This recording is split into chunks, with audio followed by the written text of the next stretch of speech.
जो मॉनसून आ रहा है वो मॉनसून कहीं यहीं से आ रहा है ना। ऐसे बे ऑफ बंगाल ब्रांच मॉनसून का आप अगर देखें तो कुछ ऐसे एंटर करता है। अब दोस्तों यहां पे गारो राजमहल गैप है तो प्लेन है, मॉनसून इजीली एंटर करता है, कोई ऑब्स्ट्रक्शन नहीं, कोई पहाड़ नहीं, सीधा का सीधा ऑब्स्ट्रक्शन इसको यहीं पर मिलता है राजमहल हिल्स पे। पानी की जो सबसे बड़ी गहन समस्या है उसको सॉल्व करने के लिए केन बेतवा लिंक बना रहे हैं और काफी तेजी से जोर शोर से आगे भी बढ़ रहा है। यहाँ पे दोस्तों पन्ना टाइगर रिजर्व है, वहां पे ही आप देखें तो याद रखिएगा, और यहाँ पे दौधन डैम है। वैसे ही ये केन बेतवा लिंक बन रहा है जिससे अगर आप देखें तो इस पूरे इलाके की जो पानी की समस्या है वो कुछ सॉल्व हो सकती है। नमस्कार दोस्तों, स्वागत है आप सभी का यूपीएससी मंजिल बाई अनअकैडमी पर। दोस्तों ऑलरेडी हमने इंडियन ज्योग्राफी में बहुत सारे टॉपिक्स पढ़े हैं। फिजियोग्राफिक डिविजन्स को हमने स्टार्ट किया था जिसमें हिमालयाज हमने पढ़ लिया, ग्रेट इंडियन प्लेन्स पढ़ लिया। आज हम पढ़ने जा रहे हैं इंडिया का पेनिनसुलर प्लेटू। अब दोस्तों अगर आप पेनिनसुलर प्लेटू देखें तो ऑलरेडी हमने इसके बारे में कुछ चीज़ें जानी हैं। जो हमने पृथ्वी के साथ साथ भारत के जियोलॉजी को स्टडी किया था तब हमने जाना था कि पेनिनसुलर प्लेटू वो इलाका है जो कि भारत का आप देखें तो सबसे पुराना जियोलॉजिकल लैंडफॉर्म यहीं पर है। यही है दोस्तों वो यूनिट है भारत का। तो आज उसको हम डिटेल में जानेंगे। ऑब्वियसली इसको भी दो पार्ट में हम डिवाइड कर रहे हैं। आज पहला पार्ट करेंगे जिसको हम डिटेल में पढ़ेंगे। आपके साथ आपसे एक ही अनुरोध है, यहाँ पे आप लोग इसे डिटेल में पढ़ रहे हैं, साथ साथ आप लोग साथ में नोट्स भी बनाएं, चीज़ों को याद करें ताकि क्लास के अंत में जो एमसीक्यूज होते हैं उसको आप बेटर परफॉर्म उसमें कर सकें और जवाब दे सकें। बाकी दोस्तों आप सबसे एक रिक्वेस्ट है, यूपीएससी मंजिल बाय अनअकैडमी ये चैनल आपके लिए हम बनाए हैं, क्वालिटी कंटेंट आप तक हम ला रहे हैं, तो आपसे एक ही रिक्वेस्ट है, चैनल को सब्सक्राइब कर लें, बेल आइकन दबा दें, वीडियो को अवश्य लाइक कर दें। तो दोस्तों जैसा मैंने बताया आज हम पेनिनसुलर प्लेटू का पार्ट 1 स्टार्ट कर रहे हैं। पेनिनसुलर प्लेटू दोस्तों जैसा आप देख सकते हैं, ये रंग जो आप भारत का वो हिस्सा जो कि आप इस प्रकार से ऑरेंज कलर में देख रहे हैं, ये भारत का पेनिनसुलर प्लेटू वाला फिजियोग्राफिक डिवीजन है। अब दोस्तों ये सबसे पुराना फिजियोग्राफिक डिवीजन है। कुछ यही वो हिस्सा है जो कि कभी गोंडवाना से भी लगा हुआ था। आपको याद होगा जब हमने पढ़ा था कैसे गोंडवाना से है ना भारत अलग होता हुआ नॉर्थवर्ड मूव किया था और जाके हिमालय से टकराया था। तो कुछ इस प्रकार से ये जो पूरा का पूरा रीजन है ये अगर आप देखें तो वही पेनिनसुलर प्लेटू है। अब दोस्तों यहाँ पे अगर आप देखें तो इसमें कुछ और इलाके भी हैं, जैसे ये वाला जो आप डिवीजन देख रहे हैं मेघालय प्लेटू, ये भी इसी का हिस्सा है। तो इस तरीके से दोस्तों ये काफ़ी वाइड है और ये बड़ा स्टेबल है क्योंकि अनलाइक हिमालयाज जहाँ पे आज भी प्लेट्स टकरा रहे हैं, है ना, टेक्टोनिक फोर्सेस जहाँ पे एक्टिव है, यहाँ वैसा कुछ नहीं है। मिलियंस ऑफ ईयर्स ओल्ड है, सब कुछ यहाँ पे स्टेबल हो चुका है, बड़ा ही पुराना क्रिस्टलाइन रॉक्स का बना हुआ है। अगर आप देखें तो यहाँ पे इग्नियस एंड मेटामॉर्फिक रॉक्स हमको देखने मिलते हैं और साथ साथ बड़ा स्टेबल है। और ऑब्वियसली इतना पुराना है तो मिनरल रिच रीजन है, भारत के मिनरल्स के लिए बड़ा इंपॉर्टेंट है। तो आज दोस्तों इसी को हम डिटेल में जानने वाले हैं। आइए सबसे पहले पेनिनसुलर प्लेटू के बाउंड्रीज को समझते हैं। तो दोस्तों कुछ इस प्रकार से अगर आप नॉर्थ में देखें तो इसकी बाउंड्री क्या है, अरावली हिल्स। फिर यहाँ पे क्या है, ग्रेट इंडियन प्लेन्स। ये जो गंगा यमुना प्लेन्स हैं ये दोस्तों इसका नॉर्थवर्ड बाउंड्री फिर इस प्रकार से बनाते हैं। अब दोस्तों यहाँ पे क्या है, मेघालय प्लेटू और इसके पास में ब्रह्मपुत्र प्लेन्स है। यहाँ पे कुछ यूनिक चीज है, पेनिनसुलर प्लेटू यहाँ पे है और फिर यहाँ पे है और बीच में इतना हिस्सा जो आप देख रहे हैं जिसमें आज अगर आप देखें तो पश्चिम बंगाल राज्य है, वैसे ही आप देखें तो बांग्लादेश है। तो ये जो इलाका है यहाँ पे अचानक से पेनिनसुलर प्लेटू गायब हो जाता है। ऐसा कैसे हो जाता है, कुछ तो हो रहा होगा। दोस्तों इसका नाम है गारो राजमहल गैप। क्या हुआ है जरा आपको बताऊंगा, लेकिन फिलहाल बाउंड्रीज देख रहे हैं तो इस प्रकार से। बाकी पश्चिम में अगर आप देखें तो क्या है, वेस्टर्न घाट्स है। पूर्व में देखें तो ईस्टर्न घाट्स है जो कि क्या है, इस प्रकार से हिल्स है। इनको हम अलग से पढ़ेंगे, पेनिनसुलर हिल्स के रूप में पढ़ेंगे। तो वेस्टर्न घाट्स हैं, यहाँ पे ईस्टर्न घाट्स हैं और इस प्रकार से ग्रेट इंडियन प्लेन्स, यहाँ पे अरावली और इनके बीच में है ट्राइंगुलर सा है ना, कुछ ट्राइंगल जैसा। तो ट्राइंगुलर पोर्शन है जिसको हम क्या कहते हैं, पेनिनसुलर प्लेटू। अब दोस्तों अगर हम पेनिनसुलर प्लेटू की बात करें तो ये जैसा आपने देखा 1.6 मिलियन स्क्वायर किलोमीटर कवर करता है।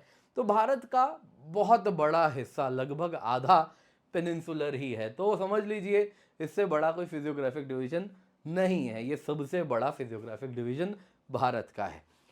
अब दोस्तों इन सब में आइए ज़रा इसके बारे में कुछ कैरेक्टरिस्टिक्स देखते हैं। तो बहुत इंपॉर्टेंट है, अगर आपको जानना है स्लोप कैसा है तो कैसे जानिएगा, इतना बड़ा पेनिनसुलर प्लेटू है, कैसा स्लोप है, कैसे पता चलेगा? सिंपल सोल्यूशन है, नदी देखिए किधर से किधर जा रही है। नदी तो ग्रेविटी के हिसाब से ही फ्लो करती है, जैसा स्लोप होगा वैसे फ्लो करेगी। तो नदी अगर हम देखें, जैसा आप यहाँ पे देख सकते हैं, सारी की सारी नदियां पश्चिम से पूर्व, वेस्ट टू ईस्ट चलती हैं। कुछ वेस्टर्न घाट्स में इमर्ज करती हैं और जाके ईस्ट कोस्ट में ड्रेन करती हैं। आप देख सकते हैं, ये देख रहे हैं आप, गोदावरी है, कुछ इस प्रकार से ड्रेन कर रही है। कृष्णा है, वो भी ऐसे ही ड्रेन कर रही है। कावेरी है, वो भी ऐसे ही ड्रेन कर रही है। इन शॉर्ट अगर आप देखें तो मोर और लेस सारी की सारी नदियां वेस्ट टू ईस्ट ड्रेन करती हैं, जो बताता है ओवरऑल स्लोप कैसा है, वेस्ट टू ईस्ट है। यानी कि जो वेस्टर्न पार्ट है वो कुछ हाइट पे होगा, ईस्टर्न पार्ट कुछ कम हाइट पे होगा, जिस वजह से आप देखें तो नदी ऐसे फ्लो कर रही होगी वेस्ट टू ईस्ट। तो यही चीज इससे पता चलता है। लेकिन दोस्तों यहाँ पे दो एक्सेप्शन है, जैसा आप देख सकते हैं यहाँ पे नर्मदा और तापी भी है। तो नर्मदा और तापी अगर आप देखें तो वो जो नदियां हैं वो ईस्ट टू वेस्ट फ्लो कर रही हैं, कुछ ऐसे कुछ ऐसे। कारण क्या है, ये जो लोकेशन आप देख रहे हैं नर्मदा तापी, ये ठीक यहाँ विंध्या और सतपुड़ा रेंज है, पहाड़ है, उनके बीच में नर्मदा नदी चल रही है। वैसे ही तापी भी अगर आप देखें तो सतपुड़ा से टेक लेके कुछ ऐसे चल रही है। दोस्तों ये जो नदियां हैं ये एक गड्ढे से चल रही हैं, रिफ्ट वैली है जिसके अंदर ये चल रही हैं। तो वो लोकलाइज्ड फिनोमिना है, वो लोकल गड्ढा है वहां पे, जिस पर ये नदियां अपने लोकल गड्ढे के अनुसार चल रही हैं, जो कि रिफ्ट वैली के अनुसार चल रही हैं। इसलिए ये नदी कुछ इस प्रकार से ईस्ट टू वेस्ट चलती है। अदरवाइज पूरा पेनिनसुलर प्लेटू अगर हम देखें तो उसमें स्लोप कैसा है, वेस्ट टू ईस्ट है। ये बात आपको क्या करना है, याद रखना है। चलिए आगे देखते हैं। अब दोस्तों जैसा मैंने बताया, जब हम बाउंड्रीज पढ़ रहे थे तो बड़ा विचित्र एक चीज हमने देखा। ये क्या हो जा रहा है, पेनिनसुलर प्लेटू यहां पे है, फिर इतना पार्ट का पेनिनसुलर प्लेटू कहां गया, सीधा मेघालय में कैसे इमर्ज करता है, बीच में क्या हो गया? कुछ तो हुआ होगा, ऐसे ही तो कुछ भी नहीं हो जाता है। तो इसके पीछे कारण है। दरअसल हुआ क्या था, आज से कई मिलियन साल पहले जब हिमालयाज बन रहे थे, आप याद कीजिए हिमालय का फिजियोग्राफिक डिवीजन हमने पढ़ा था, तो आपको बताया था क्या हुआ है उसमें। एक डोर स्लैम शट मूवमेंट हुआ है। इंडियन प्लेट क्या किया है, जाके कुछ इस प्रकार से टकराया है यूरेशियन प्लेट से, और फिर यूरेशियन प्लेट से टकरा के कुछ ऐसे मूव किया है, कुछ ऐसे मूव किया है। यानी कि पहले इंडियन प्लेट का पश्चिमी भाग टकराया, फिर पूर्वी भाग टकराया, और ऐसे टकराया जैसे दरवाजा बंद होता है। याद आ रहा है आपको, बताया था डोर स्लैम शट मूवमेंट हुआ है, डिटेल में आपको दिखाया था। कुछ वैसे जैसे दरवाजा बंद होता है, पश्चिमी भाग टकराने के बाद फिर पूर्वी भाग टकराया है जैसे दरवाजा बंद होता है, डोर स्लैम शट मूवमेंट। जिस वजह से आपको बताया था ईस्टर्न हिमालयाज अगर आप देखें तो बहुत कम टाइम में अचानक से दरवाजा ठोका हो, इस वजह से तुरंत ऊपर उठ गए। ईस्टर्न हिमालयाज पतले हैं, ईस्टर्न हिमालयाज टॉलर हैं, जिस वजह से ये हुआ है। तो उसी दौरान जब वो डोर स्लैम शट मूवमेंट हो रहा था, तो जो पेनिनसुलर प्लेटू था ना, वो उस डोर स्लैम शट मूवमेंट में क्या हुआ, जब ये वाला हिस्सा अपना पेनिनसुलर प्लेटू का जाके टकराया यूरेशियन प्लेट से, तो उस दौरान कुछ ये वाला जो हिस्सा था पेनिनसुलर प्लेटू का, जहां पे मैंने हाथ रखा है, ये टकराने की वजह से कुछ ऐसे दब गया, कुछ ऐसे दब गया। यानी कि पेनिनसुलर प्लेटू आया आया आया, इतना पार्ट कटोरा जैसा दब गया, और फिर यहाँ पे ऊपर उठा हुआ आपको दिख रहा है। तो ये नॉर्मल पेनिनसुलर प्लेटू, यहाँ पे छोटा नागपुर प्लेटू, फिर ये गड्ढा आया, फिर ये गड्ढे के बाद यहाँ पे मेघालय प्लेटू। तो कुछ ऐसा आपको दिखता है। और ये जो बीच में गड्ढा आप देख रहे हैं, ये बंगाल से लेके बांग्लादेश तक चल रहा है, और यही क्या है, गारो राजमहल गैप। क्योंकि एक तरफ है गारो खासी जैंतिया मेघालय प्लेटू का गारो हिल्स, दूसरी तरफ यहां पे राजमहल हिल्स, और बीच में वो गड्ढा जिसका नाम है गारो राजमहल गैप या फिर मालदा गैप। आई होप आपको अब ये याद रहेगा। तो यही दोस्तों क्या है, गारो राजमहल गैप है। इसके कंसेप्ट को आपको जानना होगा। क्यों बना है? क्योंकि हिमालयन अपलिफ्ट के दौरान ये फॉल्टिंग हुई है, वो गड्ढा बना है, और जिस वजह से क्या होता है, नदी गंगा जी चल रही अचानक से जैसे ही गड्ढे ने स्लोप बदल दिया, देखिए कैसे गंगा जी भी टर्न लेती है। ब्रह्मपुत्र मेघालय तक देखिए चल रही है, मेघालय खत्म, मेघालय प्लेटू खत्म, जैसे ही गड्ढा आ गया कटोरे के हिसाब से स्लोप बदल दिया। देखिए नदी कैसे, ब्रह्मपुत्र भी बदल गई, गंगा जी भी बदल गई। ये किसकी कहानी है? गारो राजमहल गैप यानी कि मालदा गैप की वजह से हुआ। दिख रहा है आपको अचानक से स्लोप कैसे टर्न लिया है दोनों ही ने, तो इसी के वजह से ये हुआ है। तो ये आपको जानना है। गारो राजमहल गैप इंपॉर्टेंट भी है। कारण क्या है? एक तो क्या है, पेनिनसुलर प्लेटू के बीच में प्लेन्स आ जाता है, तो ये पजलिंग था, ऐसा कैसे हो रहा है। दूसरा क्या है दोस्तों, जो मॉनसून आ रहा है वो मॉनसून कहीं यहीं से आ रहा है ना, ऐसे बे ऑफ बंगाल ब्रांच मॉनसून का आप अगर देखें तो कुछ ऐसे एंटर करता है। अब दोस्तों यहां पे गारो राजमहल गैप है तो प्लेन है, मॉनसून इजीली एंटर करता है, कोई ऑब्स्ट्रक्शन नहीं, कोई पहाड़ नहीं, सीधा का सीधा ऑब्स्ट्रक्शन इसको यहीं पर मिलता है, राजमहल हिल्स पे। और अगला अगर आप देखें तो यहाँ पे छोटा नागपुर प्लेटू में, अदरवाइज यहीं पे प्लेटू पेनिनसुला होता तो यहीं पे हिल्स शुरू हो जाते, तो मॉनसून अंदर तक, ये जो आप देख रहे हैं दोस्तों मॉनसून कुछ ऐसे एंटर करता है और पूरा का पूरा ग्रेट इंडियन प्लेन्स तक जाता है। कुछ इस प्रकार से हो पाता है, वो इस गारो राजमहल गैप के वजह से हो रहा है। कुछ इस प्रकार से मॉनसून आया, समुद्र से हवाएं आई, मॉइस्चर लेके पूरे के पूरे प्लेन्स तक दोस्तों कुछ इस प्रकार से ये चलती हुई आपको दिख जाएंगी, उसके बिना ये नहीं हो पाता। तो ये बेहद इंपॉर्टेंट है कुछ इस वजह से, जो आपको यहाँ पे जानना होगा, जो बहुत इंपॉर्टेंट इसको बनाता है। अब आइए दोस्तों जरा सा हम आगे देखते हैं। इसी में मालदा गैप जानने के बाद हम देखेंगे जरा सेंट्रल हाईलैंड्स को। तो बेसिकली क्या है दोस्तों, पेनिनसुलर प्लेटू को हमने 3 मुख्य पार्ट में तोड़ दिया है। अब इतना ज्यादा प्लेटू अलग अलग जगह है तो अलग अलग लोकेशन पे तोड़ देंगे। एक हो गया ये वाला हिस्सा जो नंबर 1 आप देख रहे हैं, ये है सेंट्रल हाईलैंड्स। दूसरा नंबर 3 यहाँ पे आप देख रहे हैं दोस्तों, ये छोटा नागपुर प्लेटू है, थोड़ा सा नीचे मार्क कर दिया, थोड़ा ऊपर नॉर्थ मार्क कर दीजिएगा, ये छोटा नागपुर प्लेटू है। और यहाँ पे आप जो देख रहे हैं दोस्तों, ये है डेक्कन प्लेटू। तो इस प्रकार से ये 3 हिस्से हैं पेनिनसुलर प्लेटू के, 3 मुख्य पार्ट आपको देखने मिलते हैं। इसमें जो सेंट्रल हाईलैंड्स है ना दोस्तों, इसमें कई छोटे छोटे प्लेटू आपको देखने मिलते हैं, जैसे कि मालवा, बुंदेलखंड, बघेलखंड, ये सब के सब मिलके बना है सेंट्रल हाईलैंड्स। रादर इसमें अगर आप देखें तो अरावलीज के पश्चिम में आप जाइएगा, पूरब में आप जाइएगा तो मारवाड़, मेवाड़ वो भी इंक्लूडेड है, और ये सब इसमें है ही। तो ये सब मिलके बनता है सेंट्रल हाईलैंड्स। तो ये वाला बेसिकली पूरा का पूरा यहाँ से लेके ये सब जो पेनिनसुलर प्लेटू का हिस्सा है यहाँ तक, ये सब क्या है, सेंट्रल हाईलैंड्स का हिस्सा है। विंध्या सतपुड़ा पार हो गया, नीचे आ गए तो डेक्कन प्लेटू शुरू हो गया। यहाँ पे ये सब क्या हो गया, ईस्टर्न में देखे तो छोटा नागपुर हो गया। तो इस प्रकार से इसको डिवाइड किया गया है। तो आइए एक एक करके देखते हैं कुछ इस प्रकार से सेंट्रल हाईलैंड्स में। सबसे पहले आइए देखते हैं मारवाड़। तो बेसिकली क्या है दोस्तों, यहाँ पे ना कुछ इस प्रकार से आप जो यहाँ पे देख रहे हैं, ये अरावलीज है, ये देख रहे हैं दोस्तों, यहाँ से ऐसे अरावलीज चल रहे हैं। कुछ यहाँ भी आपने देखा दोस्तों, ये देख रहे हैं, ये अरावलीज है, अरावली हिल है। अब अरावली हिल के यदि आप ये वाला इलाका देखें ना, साउथ ईस्टर्न पार्ट अरावली का, ये मेवाड़ कहलाता है। और अरावली के पश्चिम वाला इलाका, ये क्या कहलाता है, मारवाड़।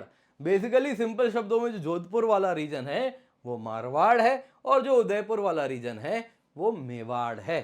कई बार क्या करते हैं, सिंगल क्लासिफिकेशन में सब मारवाड़ डाल देते हैं, वैसा भी कर देते हैं, या मेवाड़ डाल देते हैं, मारवाड़ / मेवाड़ लिख देते हैं, लेकिन अंदर में ये अंतर है दोनों में। तो वेस्ट ऑफ अरावलीज अगर आप देखें तो ये जोधपुर वाला रीजन क्या है, मारवाड़ है। सैंडस्टोन बेल्ट है दोस्तों, यहाँ पे 250 से 500 मीटर का एलिवेशन है, बड़ा ही ड्राई एरिया है। मेवाड़ में फिर भी बारिश होती है, मारवाड़ ड्राई लैंड रीजन है, बारिश ज़्यादा नहीं होती है, बड़ी समस्या यहाँ पे पानी की भी आपको देखने मिल जाती है। मेवाड़ क्या है? मेवाड़ अगर आप देखें तो ये वाला इलाका जो आप यहाँ पे देख रहे हैं, उदयपुर वाला इलाका, चित्तौड़गढ़ वाला इलाका, ये मेवाड़ है दोस्तों। यहाँ पे क्या है, मॉनसून जो आता है ना, अरेबियन सी बेल्ट जो आ रहा है मॉनसून का, वो कुछ ऐसे आ रहा है। तो यहाँ पे थोड़ी बहुत बारिश इस इलाके में हो भी जाती है, जिस वजह से मेवाड़ अगर आप देखें तो रिलेटिवली गीला है, थोड़ा सा वो बारिश होती है, मॉइस्चर ज़्यादा है। दोस्तों यहाँ पे बड़े बड़े लेक हैं, उदयपुर क्या है, सिटी ऑफ लेक्स है, क्योंकि बारिश होती है तो वाटर मैनेजमेंट बढ़िया हो जाता है, तो बेटर है। मारवाड़ बानस रिवर, मारवाड़ में काफ़ी बारिश होती है, बानस रिवर सिस्टम वगैरह यहाँ पे हमको देखने मिल जाता है। इसके बाद दोस्तों बुंदेलखंड अपलैंड, ये जो आप देख रहे हैं यहाँ पे, ये जो है ना दोस्तों, दिस इज बुंदेलखंड। तो मारवाड़ मेवाड़ हमने देख लिया। अगला दोस्तों बुंदेलखंड के पहले ना मालवाई देखते हैं, इसके बाद बुंदेलखंड देख लेंगे। फिर जो आया दोस्तों अरावलीज के ही ईस्टर्न ये वाला जो इलाका है, ये मालवा है। ये कैरेक्टराइज किया गया है उसके ब्लैक सॉइल के आधार पे। इस रीजन में पूरा का पूरा आपको ब्लैक सॉइल देखने मिलता है। प्लेटू रीजन है, बेसाल्ट का बना है, वही दोस्तों बेसाल्ट जो है अगर आप देखें तो वही वेदर होके ब्लैक सॉइल बनाता है। और इसके साथ देखें ना दोस्तों तो यहाँ पे काफ़ी बढ़िया खेती बाड़ी होती है, ब्लैक सॉइल रीजन है, खेती के लिए बड़ा अप्रोप्रिएट रीजन है, पानी भी बहुत है, नदियाँ भी यहाँ पे। अगर आप मालवा देखें तो यहाँ पे नर्मदा तापी दोनों का ही आपको कुछ हिस्सा देखने मिलता है, नर्मदा वगैरह से दक्षिण इलाके में पानी आ जाता है। वैसे ही अगर आप देखें नॉर्दर्न पार्ट मालवा का देखें तो इस प्रकार से बेतवा हो गया, चंबल हो गया, है ना, इन सब का पानी भी आपको देखने मिलता है, चंबल, बेतवा, केन। तो काफ़ी ज़्यादा वेल इरिगेटेड एरिया है, बढ़िया इरिगेशन है यहाँ पे, काफ़ी ज़्यादा कैनाल नेटवर्क है, खूब ज़बरदस्त खेती होती है। और यहाँ पे अगर आप देखें तो फूड प्रोसेसिंग इंडस्ट्रीज भी आ गई हैं। ब्लैक सॉइल रीजन है तो यहाँ पे कॉटन कल्टीवेशन होता है, तो टेक्सटाइल इंडस्ट्री आई है, वैसे ही शुगर केन कल्टीवेशन होता है, इरिगेशन बहुत बढ़िया है। तो हर तरीके से ये बड़ा ही बढ़िया एरिया है मालवा रीजन। काफ़ी इंदौर कुछ वैसा ही हब है, जहाँ से मालवा रीजन अगर आप देखें तो उसका ये इंदौर, तो वो वाला इलाका मालवा है। याद रखिएगा दोस्तों, बड़ा इंपॉर्टेंट ये रीजन है। मालवा जितना आगे बढ़ चुका है, कुछ उतना ही हमारा पिछड़ा रह गया है बुंदेलखंड रीजन। तो आइए बुंदेलखंड देखते हैं। बुंदेलखंड ना दोस्तों अगर आप देखें तो ये किसी एक राज्य में नहीं है, इसका कुछ हिस्सा यूपी में है, कुछ हिस्सा एमपी में है, और ओवरऑल अगर आप देखें तो ये टोटली पिछड़ा हुआ एरिया है। इस रीजन में अगर आप देखें तो यमुना और उसकी ट्रिब्यूटरीज आपको देखने मिलती हैं। जैसे कि ये जो इलाका आप देख रहे हैं, यहाँ पे कुछ इस प्रकार से बेतवा नदी है जो यमुना से मिल रही है, यहाँ पे आप देखें तो केन नदी है जो बेतवा से मिल रही है। तो इस प्रकार से यूपी एमपी बॉर्डर है, 300 से 600 मीटर के हाइट पे है दोस्तों। ये बुंदेलखंड नाइस रॉक्स का बना हुआ है, और इसमें दोस्तों काफ़ी ज़्यादा रिवाइनस टोपोग्राफी दिखता है, बैडलैंड टोपोग्राफी जिसको हम कहते हैं, है ना, बीहड़ जैसा आपको देखने मिलता है। तो कुछ इस इलाके में वो है बुंदेलखंड में। तो इसलिए अगर आप देखें तो ये पिछड़ा रह गया है, यहाँ पे पानी की बहुत ज़बरदस्त किल्लत है, बारिश नहीं आती है, ड्राई लैंड एरियाज है, अकाल यहाँ पे बहुत पड़ता था एक समय में, ड्रॉट आज भी बड़ा कॉमन है, तो बड़ी समस्या है, खेती में भी पिछड़ा रह गया है, जिस वजह से यहाँ पे अगर आप देखें तो टोपोग्राफी भी ऐसी अंडुलेटिंग है। यानी कि वो जो आपने देखा होगा पान सिंह तोमर वगैरह है, वो सारी मूवीज़ वगैरह आपने देखी होगी, जिसमें आपको डाकू भी दिख रहे हैं, डकैत भी दिख रहे हैं, है ना, शोले से लेके बाकी जगह। तो ये सब जो इलाका है कुछ वैसा ही है, जिस वजह से यहाँ पे अगर आप देखें तो उस प्रकार से डेवलपमेंट नहीं आ पाई है। तो ये वो इलाका है। यहाँ पे दोस्तों अगर आप देखें तो ऑफ लेट हम क्या कर रहे हैं, पानी की जो सबसे बड़ी गहन समस्या है उसको सॉल्व करने के लिए केन बेतवा लिंक बना रहे हैं, और काफ़ी तेज़ी से जोर शोर से आगे भी बढ़ रहा है। यहाँ पे दोस्तों पन्ना टाइगर रिजर्व है, वहाँ पे ही आप देखें तो याद रखिएगा, और यहाँ पे दौधन डैम है। वैसे ही ये केन बेतवा लिंक बन रहा है, जिससे अगर आप देखें तो इस पूरे इलाके की जो पानी की समस्या है वो कुछ सॉल्व हो सकती है। तो ये कहानी थी बुंदेलखंड की। मालवा हमने देख लिया दोस्तों। इसके बाद आता है ये वाला इलाका बघेलखंड। बघेलखंड अगर आप देखें दोस्तों तो बुंदेलखंड और छोटा नागपुर के बीच वाला इलाका है, ऐसे आपको याद रखना है। बुंदेलखंड खत्म हुआ, उधर पे छोटा नागपुर, बीच में जो है वो बघेलखंड है। इसमें क्या है दोस्तों, एलिवेशन प्लेटू रीजन का काफी हाई हो जाता है, क्योंकि इसमें कुछ इलाके जैसे आप छोटा नागपुर के पास जाने लगेंगे तो वहां पे हिल्स वगैरह शुरू हो जाते हैं। तो जैसे मैकाल हिल आ जाएगा, तो जिस वजह से थोड़ा हाइट भी ज्यादा हो जाता है। तो 1500 से 150 से 1000 मीटर तक का एलिवेशन हो जाता है। जो पश्चिमी हिस्सा है बघेलखंड का, यानी जो बुंदेलखंड से लगा हुआ है, वो अगर आप देखें तो सैंडस्टोन लाइमस्टोन का है। वैसे ही जो ईस्टर्न पार्ट है जो छोटा नागपुर के पास है, वो अगर आप देखें तो ग्रेनाइट का बना है। यहाँ पे मैकाल हिल्स है, जैसा आप देख रहे हैं दोस्तों, ये जो हिस्सा आप देख रहे हैं मैकाल हिल का है।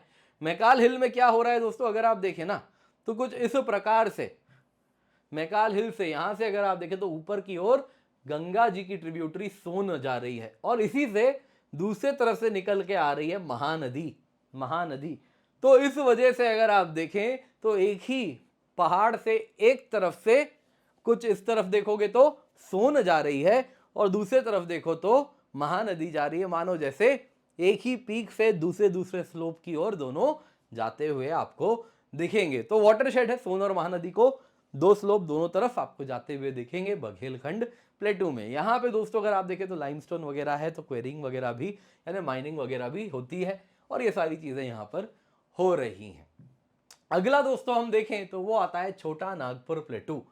तो जैसा हमने देखा दोस्तों, काफी बड़ा हिस्सा ये जो आप देख रहे हैं पूरा का पूरा छोटा नागपुर प्लेटू है। यहां से आप जो देख रहे हैं तो छोटा नागपुर प्लेटू अगर आप देखें दोस्तों तो ये पेनिनसुलर प्लेटू का नॉर्थ ईस्ट एक्सटेंशन है। इसके आगे फिर गारो राजमहल गैप आ जाएगा और फिर सीधा मेघालय प्लेटू आता है। तो यहाँ पे 700 मीटर का एवरेज एलिवेशन है। रेडियल ड्रेनेज देखने मिलता है, यानी कि कुछ ऐसे चोटियां हैं और इस चोटियों से ही नदी अलग अलग तरफ निकल रही है। ऑलरेडी हमने देखा, जो अभी हमने देखा कैसे सोन नदी और दूसरे तरफ आप देखें तो महानदी निकल रही है, वो भी कुछ ऐसा ही रेडियल ड्रेनेज बना रही है। तो वैसे ही रेडियल ड्रेनेज आपको बनते हुए दिखेगा, जिसमें एक सेंटर पीक है, इससे अलग अलग तरफ अलग अलग नदियां आपको निकलते हुए दिख जाएंगी। तो ये दोस्तों छोटा नागपुर प्लेटू की खासियत है। कई नदियां ऐसी निकलती है, सोन हो गई, सुबर्ण रेखा हो गई, दामोदर हो गई, कोयल हो गई, ये सब लोकलाइज्ड ऐसे ही हिल से निकलती हुई आपको दिखेगी, रेडियल ड्रेनेज बनाती है। अब दोस्तों छोटा नागपुर प्लेटू में ना दो सबसे प्रमुख प्लेटू हैं जो आपको याद रखने हैं। जो उत्तरी हिस्सा यहाँ पे आप देख रहे हैं हजारीबाग प्लेटू है, नीचे वाला हिस्सा दक्षिण में जो आप देख रहे हैं रांची प्लेटू है। इसके सिवा यहाँ पे राजमहल हिल्स है। अदरवाइज देखिए दोस्तों और भी प्लेटू हैं। रांची प्लेटू, हजारीबाग प्लेटू के सिवा कोडरमा गिरिडीह प्लेटू है ना, पलामू नेत्राहाट प्लेटू है, पाटलैंड्स कहते हैं उसको।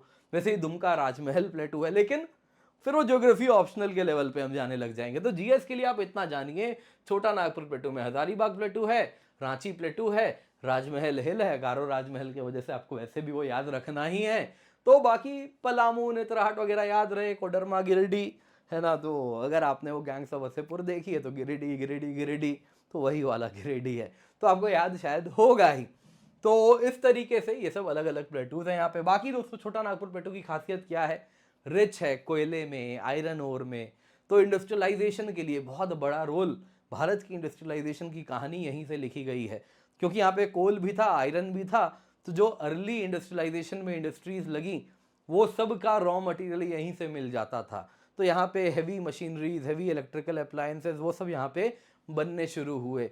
वैसे ही ऑटोमोबाइल वगैरह भी जमशेदपुर वगैरह में आना शुरू हुआ। तो इंडस्ट्रियलाइजेशन की कहानी कुछ यहीं से शुरू हुई है भारत की भी। फिर दोस्तों आता है मेघालय प्लेटू, है ना। ये रहा मेघालय प्लेटू, कुछ इस प्रकार से सेपरेटेड है। गारो राजमहल गैप है, क्योंकि यहाँ पे राजमहल हिल है, यहाँ पे गारो हिल है, शिलोंग प्लेटू या मेघालय प्लेटू का। और इस तरीके से दोस्तों ये सेपरेटेड है बाकी पेनिनसुलर रीजन से। तो अगर हम मेघालय प्लेटू की बात करें तो 3 हिस्से में टूटा है, गारो, खासी, जैंतिया। 3 प्लेटू हैं जो कि मेघालय प्लेटू मिलके कुछ इस प्रकार से बनाते हैं। वैसे ही असम में आ जाइएगा तो मिस्टर बरुआ, असम का कॉमन सरनेम है बरुआ। तो मिस्टर बरुआ क्यों, मिकिर रिंगमा हिल है, यहाँ पे बरेल हिल है, तो मिस्टर बरुआ MRB।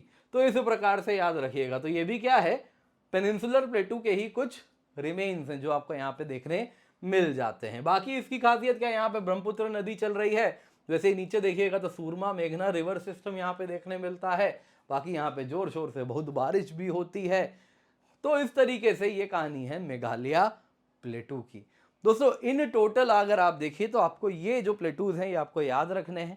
अगली कक्षा जो हम लेने वाले हैं इसी पेनिनसुलर प्लेटू में, उसमें हम डेक्कन प्लेटू को डिटेल में पढ़ेंगे। जो अपने डेक्कन प्लेटू है और साथ साथ जो पेनिनसुलर हिल्स हैं, वेस्टर्न घाट्स, ईस्टर्न घाट्स, अरावलीज, विंध्या, सतपुड़ा, इन सबको भी हम डिटेल में देखेंगे।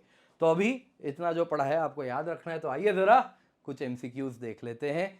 सिग्निफिकेंस भी हम लास्ट में अगले क्लास में ही देखेंगे एक साथ।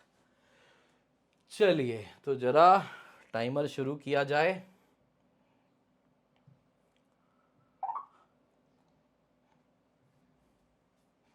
बताइए, पेनिनसुलर नदियां ईस्टवर्ड क्यों फ्लो करती हैं? इनमें से कौन सा वो एक्सप्लेन करता है? ईस्ट कोस्ट में गहरी घाटियां हैं। वेस्ट ईस्ट स्लोप है पेनिनसुलर प्लेटू का। वेस्टर्न घाट्स की वजह से सारी नदियां ईस्टवर्ड मूव कर जाती हैं। गोदावरी नदी ने सभी नदियों को कैप्चर कर लिया है। क्या होगा जवाब?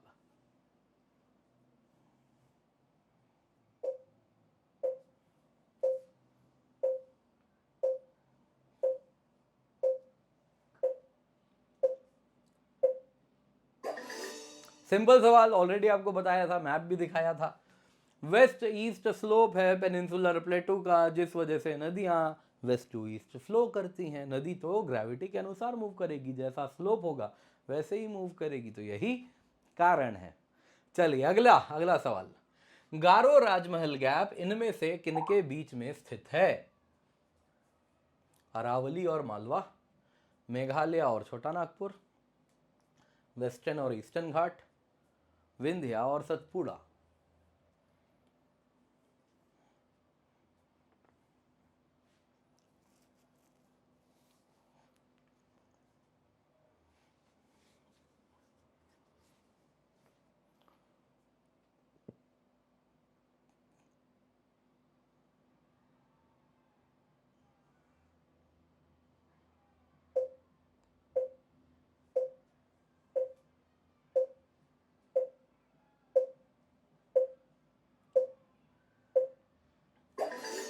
गारो राजमहल कैप, एक तरफ गारो खासी जैंतिया वाले गारो हिल है, मेघालय प्लेटू है, दूसरी तरफ राजमहल जो कि छोटा नागपुर प्लेटू का बाद आने वाला हिल है। तो इसीलिए मेघालय प्लेटू छोटा नागपुर प्लेटू के बीच में स्थित है गारो राजमहल गैप।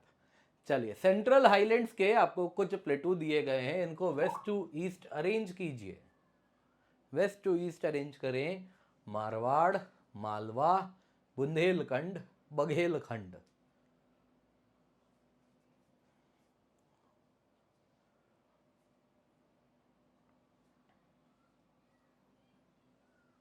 पश्चिम से पूर्व सही क्रम में व्यवस्थित करें। मारवाड़, मालवा, बुंदेलखंड, बघेलखंड।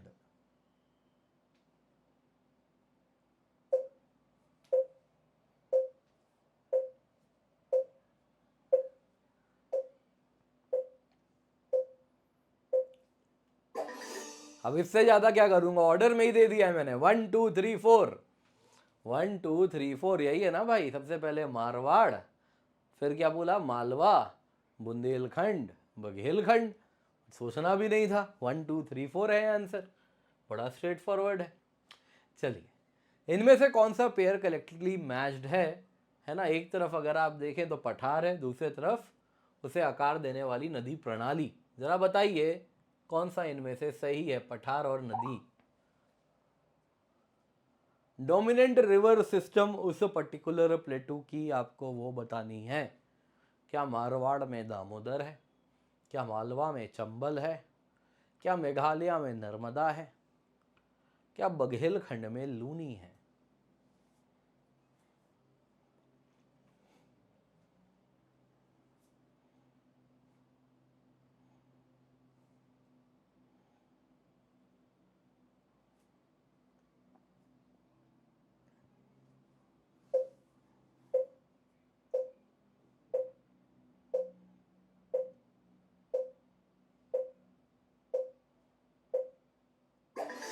आई थिंक बड़ा सिंपल सवाल था, है ना। मारवाड़ में दामोदर कहाँ? दामोदर छोटा नागपुर में।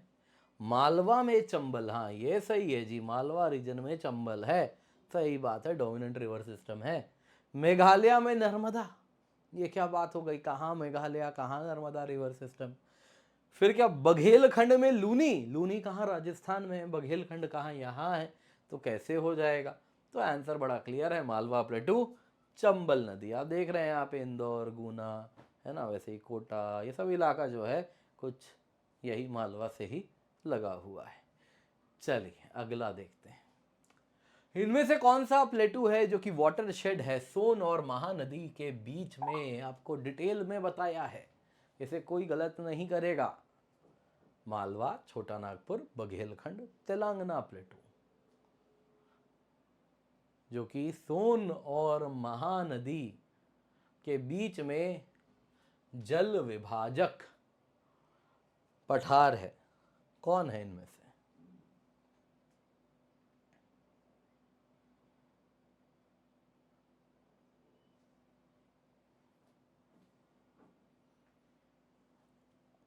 याद कीजिए। सोन नॉर्थवर्ड, महानदी थोड़ा eastward, south eastward.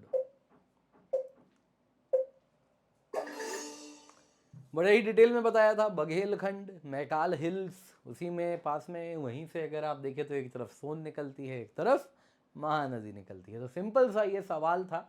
I hope आप लोगों ने सही जवाब दिया होगा। क्या स्कोर है कमेंट में अवश्य बताइएगा, सच सच बताइएगा।